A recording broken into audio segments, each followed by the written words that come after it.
Hello friends, എല്ലാവർക്കും പുതിയൊരു വീഡിയോയിലേക്ക് സ്വാഗതം. ഇന്നത്തെ കഥയിൽ രാധികയോട് മുത്തശ്ശി പെരുമാറുന്നത് കണ്ടിട്ട് വിനയപ്രസാദ് ചോദിക്കുന്നുണ്ട്, രാധികയോട് എന്തിനാണ് ഇങ്ങനെ പെരുമാറുന്നതെന്ന്. ഈ കുട്ടി ഒരു അനാഥ കുട്ടിയായിട്ടാണോ എന്നൊക്കെ ചോദിക്കുകയാണ്. ഈ കുട്ടിയെ ഞാൻ എൻ്റെ അനിയത്തിയായിട്ടാണ് കണ്ടിരിക്കുന്നത്. ഇനിയും എനിക്ക് മോളായിട്ട് കാണുന്നതിനും ഒരു പ്രശ്നവുമില്ല. ഞാൻ വേണമെങ്കിൽ ഇവളെ എൻ്റെ മകളായിട്ട് വളർത്തിക്കോളാം, നിങ്ങൾക്ക് സമ്മതമാണെങ്കിൽ എന്ന് പറയുന്നു. രാധിക ഇപ്പോൾ പറയുന്നുണ്ട്, എനിക്ക് എൻ്റെ അച്ഛനെയും അമ്മയും വിട്ടിട്ട് വരാൻ പറ്റത്തില്ല, ഞാൻ വരത്തില്ല എന്ന് പറയുന്നു. വിനയപ്രസാദ് അപ്പോൾ പറയുന്നുണ്ട്, നിങ്ങൾ കണ്ട ഇവളുടെ സ്നേഹം, നിങ്ങളെ എല്ലാവരെയും ഇവൾക്ക് ഒരുപാട് ഇഷ്ടമാണ്, അവൾക്ക് നിങ്ങളെ വിട്ടുപിരിയാനൊന്നും പറ്റത്തില്ല എന്നൊക്കെ പറയുന്നു. രാധികയെ സിനിമ ലൊക്കേഷനിൽ വെച്ച് ആൾക്കാർ കണ്ടിട്ടുണ്ട്, അവർക്ക് രാധികയെ ഇഷ്ടപ്പെട്ടിട്ടുണ്ട്, അഭിനയിക്കാൻ വിടുമോ എന്നൊക്കെ ചോദിക്കുന്നുണ്ടെന്നൊക്കെ പറയുന്നു. തിരുമേനി അപ്പോൾ പറയുന്നുണ്ട്, രാധിക മോൾക്ക് അങ്ങനത്തെ ആഗ്രഹങ്ങളൊന്നും ഇല്ലെന്ന്. നിങ്ങൾ ചെയ്യുന്ന തൊഴിൽ നല്ലതല്ല എന്നല്ല ഞാൻ ഉദ്ദേശിച്ചത്, ഞങ്ങളുടെ കുടുംബത്തിൽ അങ്ങനെയൊന്നും പാടില്ലാത്തത് കൊണ്ടാണെന്നൊക്കെ.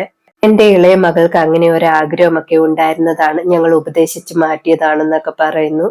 വിനയപ്രസാദ് പറയുന്നുണ്ട്, രാധിക മോളെ സൂക്ഷിച്ചോണം, ഇനിയും ആൾക്കാർ കയറി വരാൻ ചാൻസ് ഉണ്ടെന്നൊക്കെ പറയുന്നു. രാധികയ്ക്ക് നല്ല ഉപദേശവും ധൈര്യവും ഒക്കെ കൊടുത്തിട്ടാണ് മേഡം അവിടെ നിന്നും പോകുന്നത്. ഐശ്വര്യ പറഞ്ഞിട്ട് മാലിനി വിനയപ്രസാദിന്റെ അസിസ്റ്റന്റിനെ കോൾ ചെയ്യുന്നുണ്ട്, പക്ഷെ എടുക്കുന്നില്ല. ഐശ്വര്യ മാലിനിയോട് പറയുന്നുണ്ട്, ശ്യാമയുടെ മകളുടെ അടുത്ത് ശ്യാമ എത്തും മുമ്പ് നമുക്ക് എത്തണമെന്നൊക്കെ, ഇനിയും നമുക്ക് നേരിട്ട് തന്നെ ഇറങ്ങാമെന്നൊക്കെ പറയുന്നു. ശേഷം കാണിക്കുന്നത് പ്രിയങ്കയും മുത്തശ്ശിയും കൂടി ഇരുന്ന് കല്യാണ ആൽബം കാണുകയാണ്. ആ സമയത്ത് വരുൺ അവിടേക്ക് വരുന്നുണ്ട്. വരുണിനെ മുത്തശ്ശി ആൽബം കാണാൻ വിളിക്കുന്നുണ്ട്, പക്ഷെ വരുൺ ചെല്ലുന്നില്ല. വരുൺ മുകളിലേക്ക് കയറി പോകുന്നുണ്ട്. ആ സമയത്ത് ഡ്രൈവർ കൂട്ടുകാരൻ ഞാൻ വിളിച്ചു കൊണ്ടുവരാമെന്ന് പറഞ്ഞിട്ട് വരുണിന്റെ കൂടെ പോകുന്നുണ്ട്. ആൽബത്തിൽ മുത്തശ്ശി രാധികയുടെ ഫോട്ടോ കാണുന്നുണ്ട്. ഫോട്ടോ കാണുമ്പോൾ പറയുന്നുണ്ട്, ഈ കുട്ടി നല്ല ഐശ്വര്യമുള്ള കുട്ടിയാണെന്ന്, ഇവൾക്കും നല്ല കുടുംബത്തിൽ നിന്നൊരു വിവാഹം നടത്തി കൊടുക്കണം, നമ്മൾ തന്നെ നടത്തി കൊടുക്കണം എന്നൊക്കെ പറയുന്നുണ്ട്. പ്രിയങ്ക രാധികയുടെ ഫോട്ടോ കാണുമ്പോൾ ടെൻഷൻ ആകുന്നുണ്ട്. ഡ്രൈവർ കൂട്ടുകാരൻ വരുണോട് പറയുന്നുണ്ട്, മുത്തശ്ശിയുടെ അടുത്ത് ചെല്ലാത്തതിൽ മുത്തശ്ശിക്ക് ഭയങ്കര സങ്കടമുണ്ടെന്ന്. മുത്തശ്ശി എന്ത് തെറ്റാണ് ചെയ്തതെന്നൊക്കെ ചോദിക്കുകയാണ്. വരുൺ പറയുന്നുണ്ട്, എനിക്ക് ഇഷ്ടമല്ലാത്ത വിവാഹമാണ് നടന്നത്, ആ വിവാഹത്തിന്റെ ആൽബം കാണാൻ താല്പര്യമില്ലെന്നൊക്കെ പറയുന്നു. കൂട്ടുകാരനപ്പോൾ പറയുന്നുണ്ട്, മുത്തശ്ശിക്ക് വേണ്ടി കുറച്ചു നേരം വന്നിരിക്കാനെന്ന്. വരുണിനെ നിർബന്ധിച്ച് മുത്തശ്ശിയുടെ അടുത്തേക്ക് കൊണ്ടുപോകുന്നു.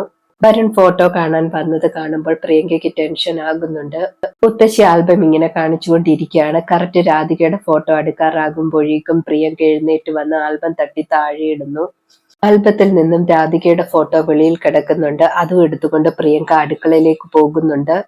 വരുൺ പുറകെ പോകാൻ തുടങ്ങുമ്പോഴേക്കും മുത്തശ്ശി തടയുന്നുണ്ട്. മുത്തശ്ശി ഈ ആൽബം നോക്കെന്നും പറഞ്ഞ് അവിടെ ഇരുത്തി നോക്കിപ്പിക്കുകയാണ്.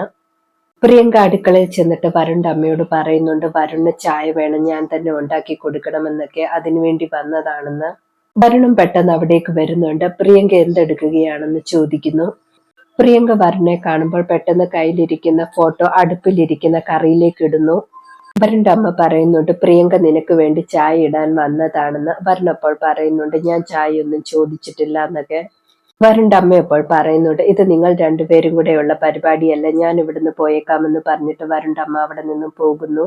വരുൺ പ്രിയങ്കയോട് ചോദിക്കുന്നുണ്ട്, നീ എന്തിനാണ് അങ്ങനെയൊക്കെ പറഞ്ഞതെന്ന്. പ്രിയങ്ക അപ്പോൾ ചുമ്മാ പറഞ്ഞതാണെന്നൊക്കെ പറയുന്നു.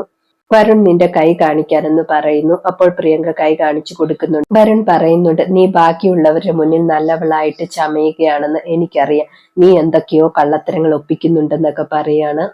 പ്രിയങ്ക അവിടെ നിന്നും പോയതിനു ശേഷം വരുൺ അടുക്കള മൊത്തം തേടുന്നുണ്ട്.